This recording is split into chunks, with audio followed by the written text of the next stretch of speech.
Headline news Vadodara શહેરના fire બ્રિગેડમાં છેલ્લા ઘણા સમયથી સાધનોની ખરીદીમાં વધુ ભાવ ચૂકવી તગડી રકમનો ભ્રષ્ટાચાર આચરવામાં આવ્યો હોવાની અનેક ફરિયાદો ઉઠી હતી અને જેના પરિણામે રાજ્યના મુખ્યમંત્રીએ તપાસના કડક આદેશો આપ્યા હતા, જેથી આ મામલે એક કમિટી દ્વારા તપાસ હાથ ધરવામાં આવી હતી અને તપાસ હાથ ધરતા 3,17,00,000ના સાધનોની ખરીદીમાં ભ્રષ્ટાચાર આચરવામાં આવ્યો હોવાનું ખુલતા મ્યુનિસિપલ કમિશનરે 3 અધિકારીઓને સસ્પેન્ડ કરવાનો આદેશ કર્યો હતો. વડોદરા ફાયર બ્રિગેડ વિભાગ ચર્ચામાં હોય એ કઈ નવી વાત નથી. ફાયર બ્રિગેડ અનેક સમસ્યાઓ અને અનેક મુદ્દાઓને લઈ મીડિયાના ચર્ચામાં આવતું હોય છે. વડોદરા ફાયર બ્રિગેડ વિભાગ વિવાદમાં આવ્યું છે અને આ વિવાદ છે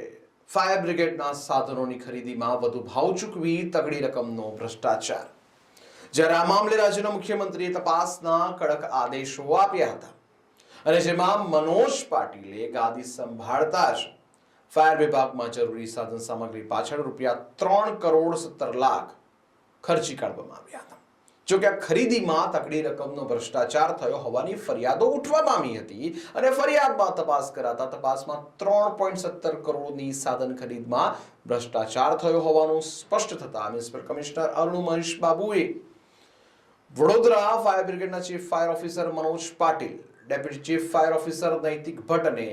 એસઓડી ડોક્ટર દેવેશ પટેલને તાત્કાલિક સસ્પેન્ડ કરવાના આદેશ કર્યા છે.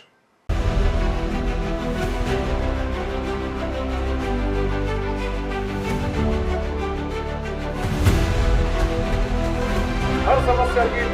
Headline news